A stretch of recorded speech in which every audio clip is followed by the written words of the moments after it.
ხედავთ აგრესიას, ხედავთ დამონათებას ადამიანებისა, თუ რაღაც შეეშლება და რაც თავარი არის, ხედავთ ჩასაფრებას. აბა თქვენ წარმოგიდგენიათ ჩასაფრებული ქრისტიანი? მოყვას ის მიმართ ჩასაფრებული ქრისტიანი.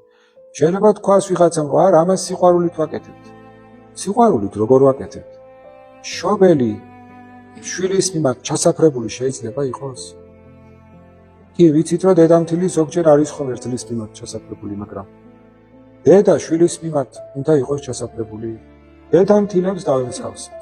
ახლა ეს გავრცელებულია ხო ნახევრად იუმორით რო ვთქვა. რომ რა შეეშლება ოჯახში შემოსულ ძარს, რომ მიუთითოს დაანახოს, რომ აქ მე ვარ წამყვანი და შენ მოკლედ როგორ დედა ვამდეს.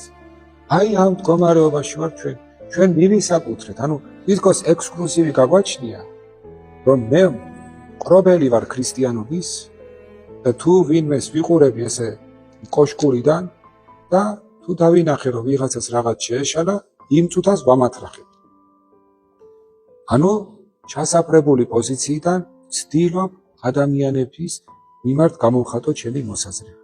ეს არ არის ქრისტიანობა.